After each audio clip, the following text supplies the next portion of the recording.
बार बार चीज़ों को आपके सामने ऐसे बताऊंगी तो आपको चीज़ें याद हो जाएंगी। परेशान होने की कोई ज़रूरत नहीं है। बिना देर के मैं अपनी क्लास को यहाँ से स्टार्ट करती हूँ। जैसा कि आप सब जानते हो कि जो क्लास है हम ये लगातार क्लास चल रही है और लगातार आप क्लास में बने रहो, एग्ज़ाम तक बने रहो। एग्ज़ाम के बाद आप अनफॉलो कर देना चलेगा, लेकिन अभी आप ध्यान से चीज़ों को करो और यहाँ पे पढ़ो। आसानी सवाल ली हूँ, आप कर जाओगे इसको। तो बिना टाइम का वेस्ट किए मैं अपनी क्लास को यहाँ से स्टार्ट करती हूँ। बस आप एक ध्यान ये रखना कि अपने से क्वेश्चन करने की कोशिश ज़रूर करना। ये कह रहे हैं कि सस्वर पठन का मुख्य उद्देश्य क्या होता है। मौन पठन, बच्चों की पढ़ने संबंधी झिझक को समाप्त करना, या फिर बोल बोल कर पढ़ना, या फिर द्रुत गति से पठन करना। सस्वर पठन, जैसे कि आप जानते हो पठन का ये प्रकार है, 3 प्रकार के होते हैं आपके पठन। पठन का मतलब होता है पढ़ना, तो सस्वर पठन में ही होता है। सस्वर पठन का मतलब ही होता है बोल बोल करके पढ़ना। और द्रुत पठन में आप द्रुत पठन को विशित पठन भी कहा जाता है। तो द्रुत पठन के लिए आप किसी कम समय में ज़्यादा तथ्य पढ़ने की कोशिश करते हैं, और मौन पठन में आप मन में अपने पढ़ते हैं। तो ये कह रहे हैं कि सस्वर पठन का मुख्य उद्देश्य क्या है, यानी बोल बोल कर पढ़ने का मुख्य उद्देश्य क्या है। बच्चों की पढ़ने संबंधी झिझक को समाप्त करना, ये आपका सस्वर पठन का मुख्य उद्देश्य है। तो ये आपका आंसर हो जाएगा, यानी बी आंसर यहाँ पे आपका सही हो जाएगा। यानी पहले का जो आंसर है वो यहाँ पे बी सही है। कौशल का विकास करती है, जिससे बच्चे उचित हाव भाव के साथ पाठ को क्या करें, वाचन कर सके, यानी पढ़ सके, सीख सके। सस्वर वाचन की क्या है, एक प्रारंभिक अवस्था है। और ध्यान रखना ये छोटी कक्षाओं के विद्यार्थियों के लिए है, और झिझक दूर करने से तथा शुद्ध उच्चारण अभ्यास के लिए सस्वर पाठन कराया जाता है। प्राथमिक अवस्था में वाचन कौशल विकसित करने के लिए क्या कराया जाता है, सस्वर वाचन आपका कराया जाता है। सस्वर वाचन से बालक की शब्द भंडार और मुहावरा और लोकोक्ति, इन सब में क्या होता है, वृद्धि होता है। अतः आप कह सकते हो कि जो सस्वर पठन है उनसे जो जुड़ी गतिविधियाँ हैं मुख्य रूप से किससे संबंधित है, छोटी कक्षा के विद्यार्थियों के साथ तो ये जानी जाती हैं। तो इसको भी ध्यान रखना आप विद्यार्थियों के साथ। और बड़ी कक्षाओं के विद्यार्थियों के साथ, औपचारिक कक्षाओं में सिर्फ बड़ी कक्षाओं के विद्यार्थियों के साथ, या फिर छोटी कक्षाओं के उन विद्यार्थियों के साथ जो अपना कक्षा कार्य पूरा नहीं करते हैं। जैसे कि मैंने अभी बताया कि जो आपका सस्वर वाचन है वो आपका छोटी कक्षाओं के लिए क्या है, महत्वपूर्ण है। तो पहला ही यहाँ पे आंसर आपका सही हो जाएगा। देखिए ना आप सब, इतना आसान प्रश्न आता है एग्ज़ाम के अंदर। धीरे धीरे जैसे जैसे मैं कंटेंट करवाती जाऊँगी वैसे वैसे मैं कठिन से कठिन प्रश्नों को यहाँ पे हल करवाऊँगी। बस आप वीडियो के एंड तक बने रहना, आप खुद देखोगे कंटेंट के साथ साथ कितना आपको अच्छा लग रहा है इन सब प्रश्नों को आसानी से करने में। जो सस्वर पठन होता है उसका मुख्य उद्देश्य क्या होता है। सस्वर पठन का जो मुख्य उद्देश्य होता है वो बच्चों की जो पढ़ने संबंधी झिझक होती है, जो उनमें संकोच होता है, उन्हें दूर करना, उन्हें समाप्त करना। और ज़ोर ज़ोर से बोलकर पढ़ते हुए अर्थ ग्रहण करने की प्रक्रिया को क्या कहा जाता है, सस्वर पठन कहते हो। सस्वर पठन करते समय जो विराम चिन्ह वगैरह होते हैं, शुद्धता, अस्पष्टता पर भी ध्यान दिया जाता है। और सस्वर पठन में छात्र का आत्मविश्वास होना ज़रूरी होता है, जिससे छात्रों की जो झिझक होती है, जो संकोच होता है वो ख़त्म हो जाता है, यानी समाप्त हो जाता है। नंबरिंग पे मत जाना, क्योंकि मैंने जो थोड़ा सा मुश्किल प्रश्न थे उसको मैंने हटा दिया है। मैंने आसान प्रश्न लिया है आज की वीडियो में। जब मेरी दूसरी क्लास होगी तो उसमें मैं टफ प्रश्न को भी लाऊंगी। बहुभाषिकता से हर बार एग्ज़ाम के अंदर प्रश्न बनता है। क्या है बहुभाषिकता? कुछ भी नहीं है। बस इसका मतलब मेरी भाषा में समझना, बहुभाषिकता का मतलब ये होता है कि एक से अधिक भाषाओं का ज्ञान। अगर एक से अधिक भाषाओं के बारे में किसी भी बच्चे को या किसी भी व्यक्ति को जानकारी है तो वो अच्छी बात होती है। बस ये समझना, बहुभाषिकता का मतलब होता है एक से अधिक भाषाओं का ज्ञान। अगर एक दो भाषा जानता है तो द्विभाषिक बोलोगे। अगर उसे हिंदी भी आती है, संस्कृत भी आती है, तमिल भी आती है, मराठी भी आती है और बंगाली भी आती है, अदर बहुत सारी भाषाएं आती हैं, तो उन्हें ही बोला जाता है बहुभाषिकता। अभी मैंने कंटेंट भी लिया, उसको देखना, पहले प्रश्नों को आप करो। बहुभाषिकता क्या है? शिक्षण अधिगम प्रक्रिया को बाधित करती है? नहीं, कभी बाधित नहीं करती। बच्चों के संज्ञानात्मक विकास में सहायक होती है या सहायक होती है। कक्षा में क्षेत्रीयता को बढ़ावा देती है। ठीक है, मान लेते हैं बच्चे के भाषाई विकास में बाधक नहीं बनती। तो जब सबसे अच्छा जो ऑप्शन है वो आपका बी है, यानी बच्चों के संज्ञानात्मक विकास में ये सहायक होती है बहुभाषिकता। तो यहाँ पे आपका कौन सा आंसर हो जाएगा? बी यहाँ पे करेक्ट हो जाएगा। यहाँ पे एक परिभाषा भी मैंने ली है बहुभाषिकता की। बहुभाषिकता एक व्यक्ति या समुदाय की क्षमता होती है जो कई भाषाओं का ज्ञान और समझ रखते हैं और उनका प्रयोग कर सकते हैं, उन्हें ही बहुभाषिकता बोला जाता है। कुछ और परिभाषा हॉगेन के अनुसार और ब्लूमफील्ड के अनुसार ये रहे परिभाषा, इसको भी आप पढ़ लेना। ये कह रहे हैं कि दो भाषाओं के ज्ञान की स्थिति द्विभाषिक होती है, जैसा कि मैंने बताया। वैसे तो बहुत सारे भाषाओं को जानने वाले को क्या बोलोगे? बहुभाषिक। जैसा कि हमने बताया हिंदी भी, इंग्लिश भी और संस्कृत भी आती है, मराठी भी आती है, बंगाली भी आती है, बहुत सारी भाषाएं आती है, तो उसे ही बहुभाषिकता बोलोगे। परंतु एक से अधिक भाषा केवल दो जानने वाले को द्विभाषिक बोलोगे। साथ ही साथ इन्हें बहुभाषिक भी कहते हैं। ब्लूमफील्ड के अकॉर्डिंग देखोगे अगर, तो बहुभाषिकता स्थिति तब पैदा होती है जब व्यक्ति किसी ऐसे समाज में रहता हो जो उसकी मातृभाषा से अलग भाषा बोलता है। समझ रहे हो कि जो उसकी मातृभाषा है उससे कुछ अलग भाषा बोलता हो, उस समाज में रहते हुए भी उस अन्य भाषा में उतना वो पारंगत हो, उतना वो निपुण हो कि उस भाषा का प्रयोग मातृभाषा की तरह ही वो करता है। जैसे हमारी मातृभाषा अगर हिंदी है, तो हमारी मातृभाषा की तरह अगर वो उस समाज में उस तरह का भाषा बोल रहा है, तो वो क्या हो जाएगा? बहुभाषिकता हो जाएगा।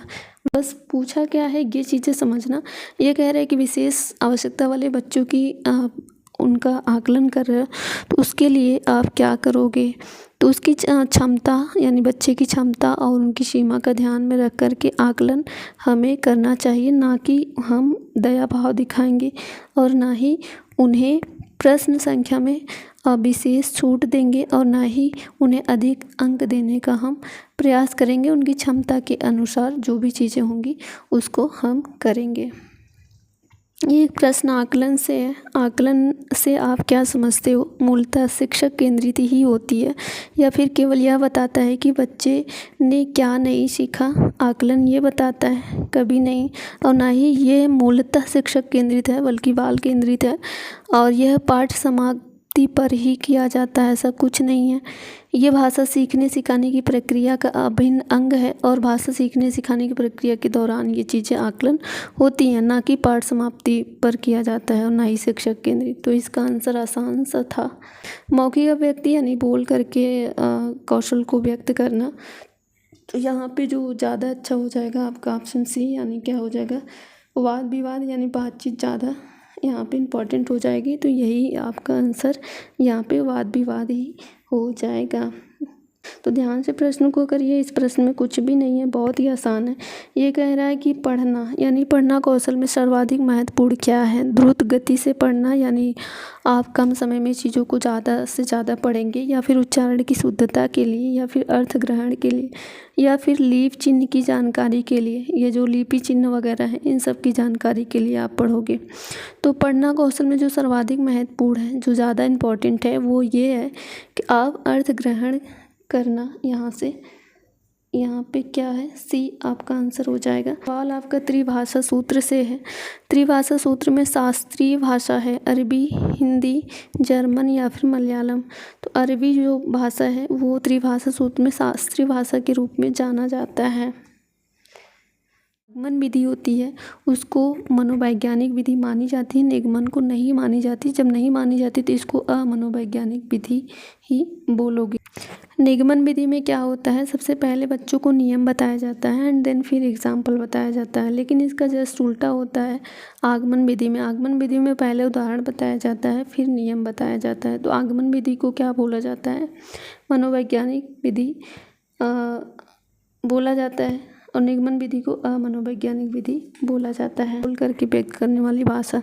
अंत्याक्षरी जरूरी है या फिर प्रश्नों के तयशुदा उत्तर दे देना, या फिर अनुभव बांटना व बातचीत। हमने अभी बताया कि वाद विवाद ज़्यादा अच्छा होता है, तो अनुभव जब बांटोगे और बातचीत ये ज़्यादा इम्पोर्टेंट होता है, तो यही आपका आंसर हो जाएगा। यानी जो ये सवाल है इसका जो आंसर हो जाएगा अनुभव बांटना, साथ ही साथ बातचीत, वाद विवाद, ये ज़्यादा अच्छा होता है। इस प्रश्न का जो आंसर है वो आपका अनुभव बांटना, साथ ही साथ वाद विवाद और बातचीत के माध्यम से मौखिक भाषा के आकलन का ये सर्वोत्तम तरीका है। सतत मूल्यांकन का एक निहितार्थ क्या है? बच्चों के भाषा प्रयोग का निरंतर अवलोकन। ये सही है।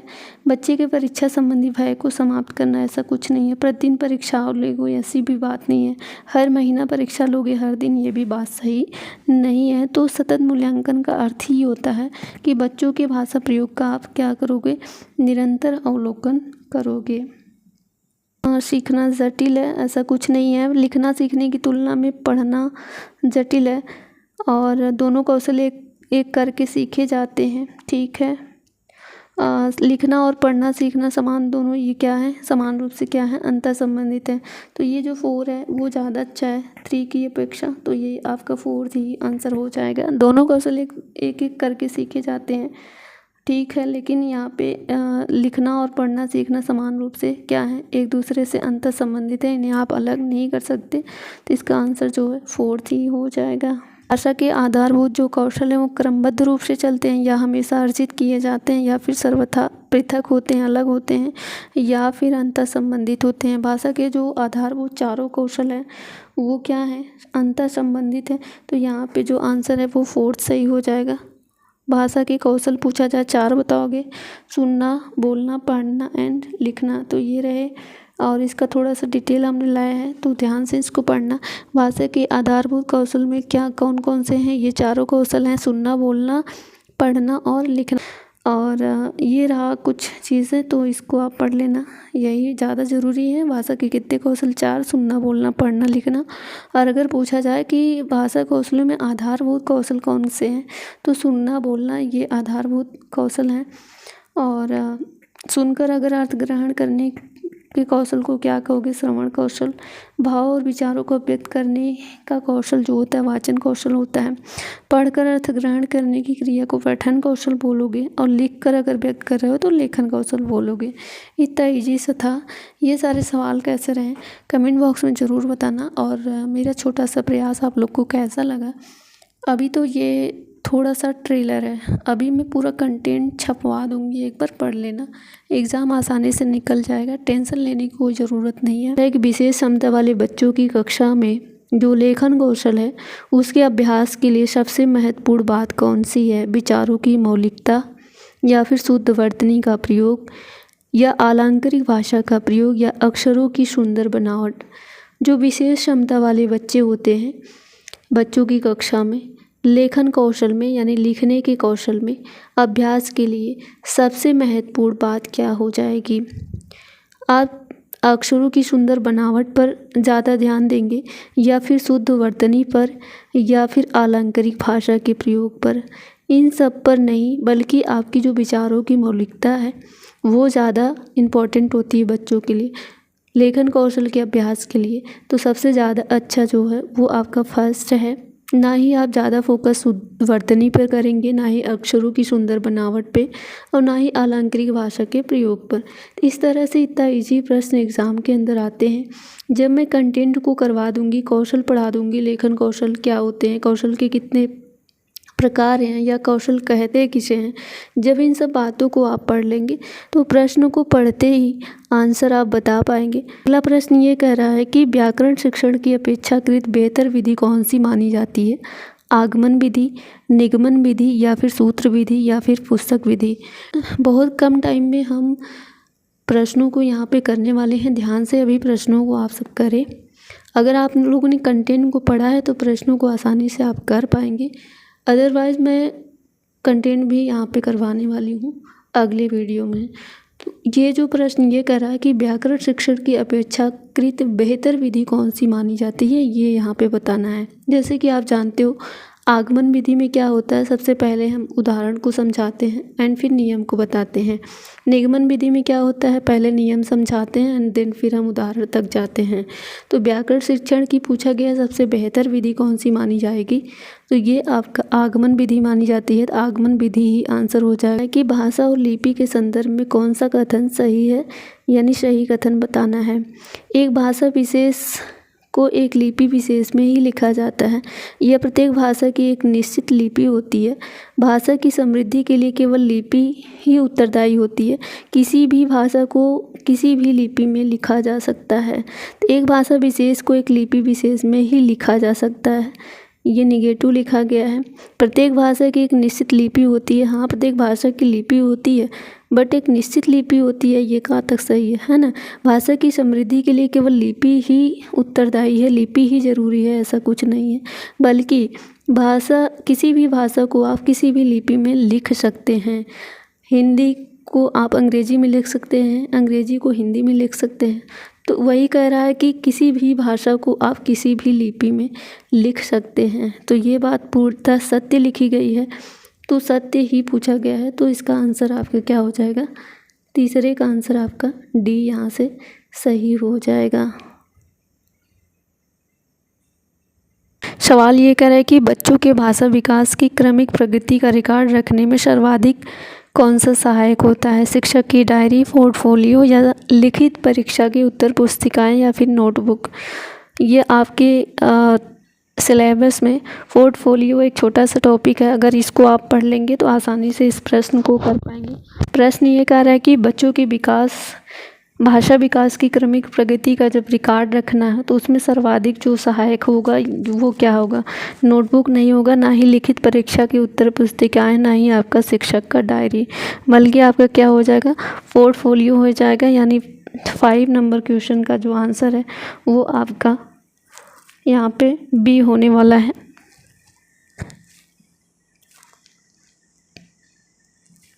भाषा कौशलों के संबंध में सही कथन कौन सा है, ये बताना है।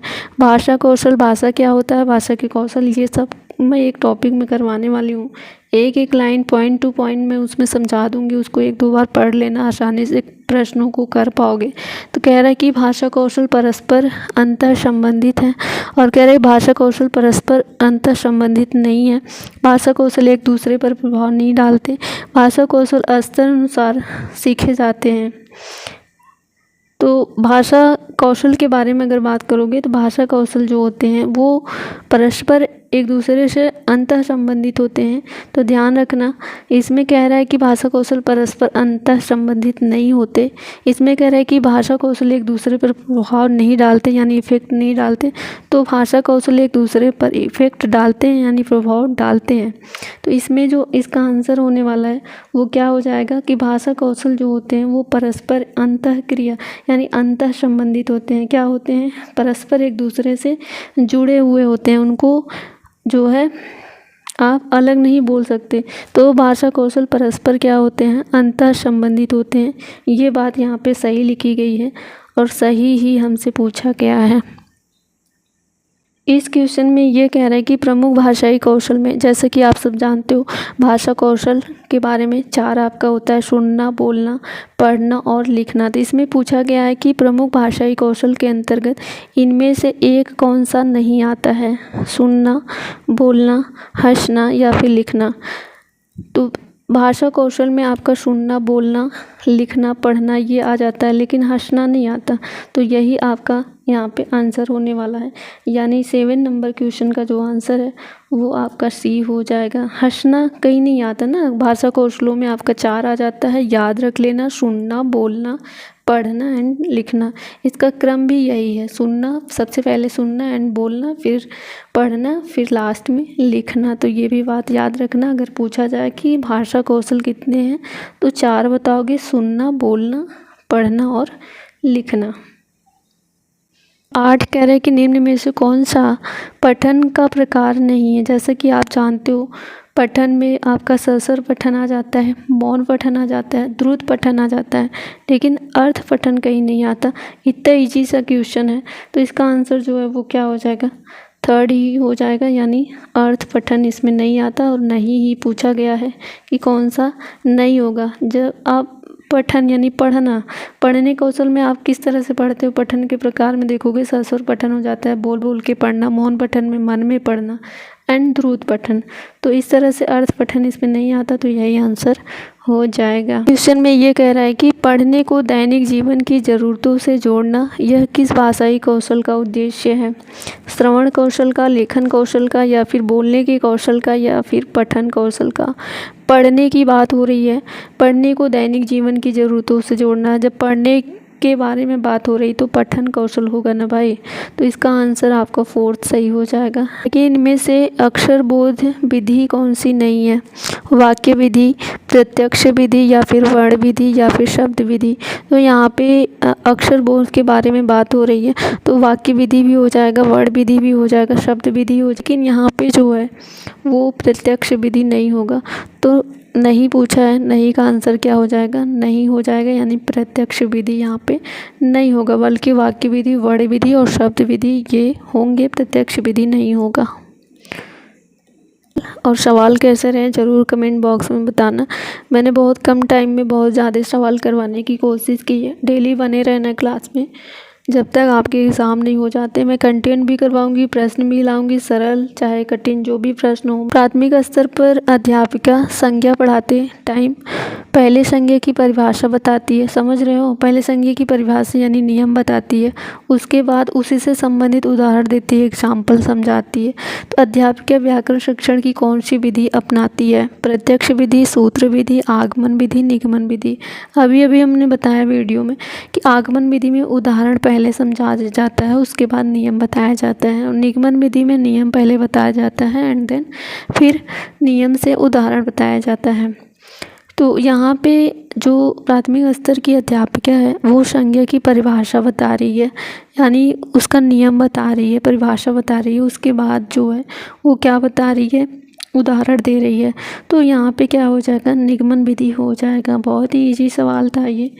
तो सवाल कैसे रहे कमेंट बॉक्स में ज़रूर बताना। Thank you so much class को यहाँ तक देखने के लिए और मेरे क्लास में कंटिन्यू बने रहने के लिए।